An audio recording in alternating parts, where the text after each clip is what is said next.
एक बार जब बेबीलोन का किंग सरगन अपने पड़ोसी देश को हराकर वापस लौटा तो वो देखता है कि पूरे के पूरे बेबीलोन के अंदर बेरोजगारी छाई हुई है। वहाँ पर किसी भी इंसान के पास करने के लिए कोई काम ही नहीं है, और काम है भी तो वो सिर्फ कुछ ही दिनों तक का है। ये सब देखकर राजा सोच में पड़ गए। वो अपने चांसलर को बुलाते हैं और उससे पूछते हैं, अरे एक बात बताओ जरा, जब मैं युद्ध के लिए गया था तब तक तो सब कुछ ठीक था, अब अचानक से यहाँ के लोगों में इतनी बेरोजगारी कैसे आ गई? वो कहता है कि महाराज, क्योंकि उस वक्त बहुत से ऐसे काम चल रहे थे जिससे लोगों को रोजगार मिल रहा था। बड़ी बड़ी नहर बन रही थी, देवी देवताओं के मंदिर बन रहे थे और भी बहुत सी चीजें हो रही थी। पर जैसे ही ये सारा काम खत्म हुआ तो लोग फिर से बेरोजगार हो गए, क्योंकि अब उनके पास करने के लिए कुछ है ही नहीं। और जो लोग अब भी अपना काम कर रहे हैं वो इसलिए नहीं कमा रहे क्योंकि खरीदने वाला कोई नहीं है उनके पास। राजा पूछते हैं, तो इतना सारा पैसा आखिर चला कहाँ गया? महाराज, इसमें कोई शक नहीं है कि ये पैसा शहर के कुछ अमीर लोगों के कब्जे में चला गया है, लेकिन ये चीज के लिए हम उनकी आलोचना नहीं कर सकते और ना ही उनसे वो पैसा हम छीन सकते हैं, क्योंकि उन लोगों को सफल होने का सही तरीका मालूम था, इसलिए वो इतने अमीर हो गए। राजा पूछते हैं, अरे पर ये तरीका उन चंद लोगों को ही क्यों पता है? इस बारे में सभी लोग क्यों नहीं सीख सकते? क्या कोई ऐसा इंसान नहीं है जो इस बारे में सबको सिखा सके? चांसलर थोड़ा सोचता है और फिर बोलता है कि महाराज, मेरी नजरों में एक इंसान है जो इस काम के लिए सक्षम है। अर्कद नाम है उसका। सुना है वो बेबीलोन शहर का सबसे अमीर इंसान है, वही लोगों को ये सब सिखा सकता है। ठीक है चांसलर, कल उसे मेरे पास लेकर आओ। अगली सुबह अर्कद महाराज के सामने हाजिर होते हैं। महाराज की जय हो। महाराज, क्या आपने मुझे बुलाया? हाँ अर्कद, क्या ये सच बात है कि तुम ही बेबीलोन के सबसे अमीर आदमी हो? महाराज, लोगों का तो यही मानना है, पर अर्कद मुझे ये बताओ कि तुम इतने अमीर आखिर बने कैसे? तुम्हारे पास ऐसी क्या इच्छा थी जिसने तुमको इतना अमीर बना दिया? देखो अर्कद, वैसे तो मुझे तुमसे ये सवाल पूछना नहीं चाहिए, पर मैं पूछ रहा हूँ क्योंकि तुम देख ही रहे हो कि आज बेबीलोन के अंदर किस कदर बेरोजगारी छाई हुई है। किसी के पास करने के लिए कुछ है ही नहीं, और जो लोग खुद से व्यापार कर रहे हैं वो कमा कुछ नहीं पा रहे। तो मेरी ये इच्छा है अर्कद कि तुम इन लोगों को कुछ सिखाओ, कुछ ऐसी बातें सिखाओ जिससे जो बेबीलोन शहर है वो वापस से इस दुनिया का सबसे अमीर शहर बन जाए। महाराज, ये तो मेरी खुशनसीबी होगी कि मैं आपकी आज्ञा का पालन करूं। आप बस मुझे अपने महल के अंदर एक कक्ष का इंतजाम करवा दीजिए जिसमें करीबन 100 लोग आ सकें। ये बात सुनकर राजा के चेहरे पर मुस्कुराहट आ गई। अर्कद, मुझको हमेशा तुम पर गर्व रहेगा। मैं भी चांसलर को ये जिम्मेदारी सौंपता हूँ। फिर ठीक 2 ही दिन में महल के अंदर एक बड़ा सा कक्ष डेकोरेट कर दिया गया और इसका नाम रखा गया टेम्पल ऑफ लर्निंग। वहां पर कुछ लोग इकट्ठा हुए और अर्कद भी आ गया। उसने उनको देखा और कहा, देखिए, आप सब जानते हैं कि एक टाइम ऐसा भी था जब मैं भी बहुत गरीब हुआ करता था। खाने को मेरे पास ना अच्छा खाना था और ना पहनने को ढंग का कपड़ा, पर मेरे अंदर मेरी किस्मत को बदल देने का एक जुनून सवार था। इसीलिए मैंने अपने इस खाली बटुए के इलाज को ढूंढना शुरू किया, जहां पर इस खोज के दौरान मुझे इसके 7 इलाज मिले। इन 7 इलाजों को मैं एक एक करके आपको रोज बताऊंगा। तो आज पहले इलाज की बात करते हैं, जो है अपने बटुए को मोटा करना सीखो। अर्कद ने एक आदमी को खड़ा किया और पूछा, आप जरा मुझे ये बताइए कि आप काम क्या करते हैं? उसने कहा, मैं एक स्क्राइब हूँ और मिट्टी के टैबलेट्स बनाता हूँ। फिर अर्कद ने दूसरे आदमी को खड़ा किया और उससे पूछा, हाँ तुम बताओ, तुम क्या काम करते हो? जी मैं एक कसाई हूँ। ऐसे करके अर्कद ने सबके काम के बारे में जान लिया। फिर अर्कद ने कहा, देखो, कितने सारे तरीके हैं जिससे तुम अपनी कमाई कर सकते हो। अगर तुम दौलत कमाना चाहते हो तो क्या ये तुम्हारी जिम्मेदारी नहीं होगी कि जो तुम्हारा ये काम का जरिया है उसका तुम सही से इस्तेमाल करो? फिर अर्कद एक आदमी के पास गया जो अंडों का व्यापारी था। मुझे आपसे एक सवाल पूछना है, अगर आप सुबह में अपनी बास्केट के अंदर 10 अंडे डालें और शाम में उसमें से 9 निकाल लें तो क्या आप मुझे बताएंगे कि इससे कुछ टाइम बाद क्या होगा? उसने कहा, ऐसे करेंगे तो वो बास्केट भर जाएगा कुछ टाइम बाद। बताओगे ऐसा क्यों? क्योंकि रोज में जितने अंडे निकालता हूँ उससे एक ज्यादा अंडा डालता हूँ ना। अर्कद ने कहा, यही है तुम्हारा पहला लेसन। अगर तुमको वेल्दी बनना है तो तुमको वो करने की जरूरत है जो इस अंडे वाले ने बताया। मतलब अगर तुम अपने बटुए में 10 सिक्के डालो तो पूरी कोशिश करो कि उस बटुए में वापस से सिर्फ 9 सिक्के आपसे निकले। फिर तुम ये चीज खुद ही महसूस करने लगोगे कि तुम लोगों का बटुआ धीरे धीरे भारी होना शुरू हो गया है। देखो, शायद तुमको अभी ये बात थोड़ी अजीब लगे, पर इससे तुम्हारे खर्चे पर बिल्कुल भी नहीं फर्क पड़ने वाला। बस तुमको अपनी इच्छाओं से ज्यादा अपनी जरूरतों पर खर्च करना है। जब तुम 10% निकालना शुरू कर दोगे तो तुम खुद ही महसूस करोगे फर्क। इस बारे में तुम सब अच्छे से सोच विचार कर सकते हो, और इससे जुड़ा अगर मन में कोई भी सवाल आए तो मुझसे कल की क्लास में पूछ लेना। फिर अगले दिन उस कक्ष के अंदर लोग वापस से इकट्ठा हो जाते हैं। आज अर्कद अपने बटुए को भरने का दूसरा इलाज सिखाने वाले थे, जो था अपने खर्चों पर कंट्रोल करना। अब जैसे ही दूसरे दिन की क्लास शुरू होती है तो एक आदमी अपनी जगह से खड़ा होता है और हरकत से ये पूछता है, मुझे एक बात जाननी है, आपने कहा था अपनी कमाई का 10वां हिस्सा अपने पास बचा कर रखो, पर उन लोगों का क्या जिनके खर्चे उनकी कमाई से भी ज्यादा हैं, वो कैसे पैसे बचा सकते हैं? तो इस पर हरकत ने कहा, अच्छा आप सब मुझे ये बताइए कि जब मैंने आपसे ये पूछा था कि आप काम क्या क्या करते हो, तो सबने अलग अलग जवाब दिए थे, पर जब मैंने आपसे ये पूछा था कि क्या आपका सभी का बटुआ खाली है, तो सबने हाँ करा था।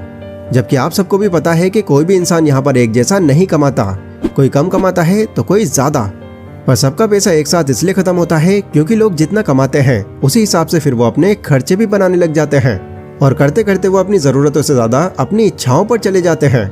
वो इच्छाएं जिनको अगर वो पूरी ना भी करें तब भी उनका काम चल सकता है, पर वो करते हैं क्योंकि उनकी आदत फिर उसी तरह की हो जाती है। पर देखो, हमें इस आदत से अपने आप को बचा कर रखना है।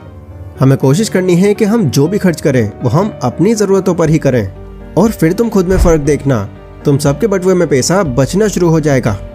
हरकत की बात सुनकर तभी एक और आदमी खड़ा होता है और हरकत से कहता है, देखिए मैं आपकी इस बात से बिल्कुल भी सहमत नहीं हूँ।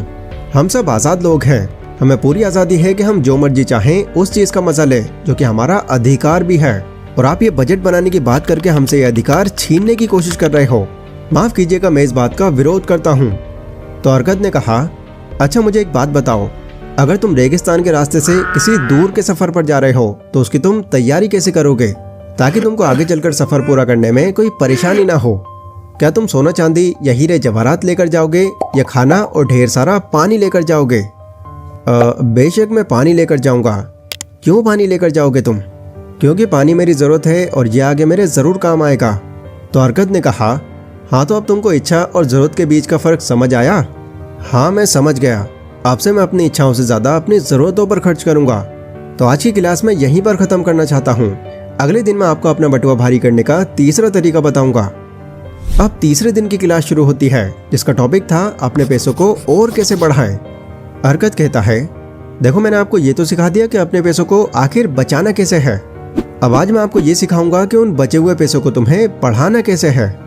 मैंने जब अपनी पहली इन्वेस्टमेंट करने की सोची थी तो मैं बहुत नुकसान कर बैठा था अपना, क्योंकि मैंने अपने पैसों को एक ऐसे इंसान को दे दिए थे जो पैसे कैसे बढ़ाते हैं वो खुद नहीं जानता था। लेकिन मेरी दूसरी इन्वेस्टमेंट कामयाब रही जब मैंने अपने पैसे एक ऐसे आदमी के हाथ में दिए जो उसका सही इस्तेमाल करना जानता था, क्योंकि जिस काम में उसने मेरे पैसे लगाए थे उसमें उसे हर महीने मुनाफा हो रहा था, जिसमें उसका कुछ मुनाफा मेरे हिस्से में भी आता था। इसीलिए आप सबको भी मेरी यही सलाह है कि जो भी पैसा आपने बचाया है उसे सिर्फ अपने पास न रख करके कहीं पर इन्वेस्ट करो, ताकि आपका वो पैसा आपको और पैसे बना कर दे। पर याद रहे कि आपका पैसा किसी ऐसी जगह पर लगे जिसके बारे में आपको जानकारी हो, वरना बिना जानकारी के आप भी मेरी तरह नुकसान कर बैठोगे। फिर अगले दिन चौथी क्लास शुरू होती है जिसका टॉपिक था अपने पैसों को नुकसान से कैसे बचाएं। हरकत कहता है, देखो मानो या ना मानो, इंसान कितना भी भोला हो पर कहीं ना कहीं से उसके अंदर एक लालच छिपा ही होता है। वो लालच जो हमको वो करने पर मजबूर कर देता है जो हम खुद भी नहीं करना चाहते। और ऐसा आपके साथ यहाँ भी होगा। अगर आपका बटुआ भारी होने लगेगा तो आपका ये जो लालच है ये भी आप पर हावी होना शुरू हो जाएगा। आप जब भी कहीं पर बाहर निकलोगे और आपको कोई खरीदने लायक चीज दिखेगी तो आपका बहुत मन करेगा कि आप भी वो चीज खरीद लो, लेकिन तुमको यहाँ पर खुद को कंट्रोल करना होगा, क्योंकि लालच में आकर अगर तुमने अपना सारा पैसा खर्च कर दिया तो तुम फिर से वहीं पर पहुंच जाओगे जहां से शुरू किया था तुमने। इसलिए लालच को कभी भी खुद पर हावी मत होने देना। पर बाय चांस अगर ऐसा हो भी जाता है तो उस वक्त सिर्फ और सिर्फ अपने भविष्य के बारे में सोचना। आप सोचना कि अगर आपने ये सारे पैसे खर्च कर दिए तो भविष्य के लिए आपके पास क्या बचेगा। 5वें दिन हरकत लोगों को 5वां लेसन सिखाता है जो है अपने रहने की जगह खुद के नाम पर होना। इसमें हरकत कहता है, बेबीलोन के अंदर कई ऐसे लोग हैं जो अपने परिवारों को गलत घरों में रखे हुए हैं, जहां ना तो उनकी पत्नी खुश रह पाती और ना ही उनके बच्चे। पर इन सभी परेशानियों के बावजूद उनको हर महीने इस जगह का किराया भी देना पड़ता है। इस तरह के माहौल में अगर तुम अपने परिवार की परवरिश करोगे तो इससे तुम्हारा परिवार कभी खुशी नहीं देख पाएगा। इसलिए मेरी 5वीं सलाह यही है कि अगर आपको पैसा लोन पर भी लेना पड़े तो आप लो, पर सबसे पहले अपने आप के लिए खुद का घर खरीदो, और जैसे तुम अपने मकान का किराया देते हो वैसे ही उसका लोन भी चुकाते रहो।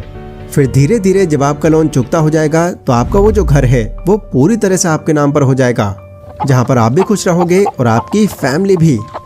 फिर अगले दिन हरकत लोगों को छठा इलाज बताता है जो होता है अपने बुढ़ापे और अपनी परिवार की सुरक्षा के लिए अभी से इंतजाम करो।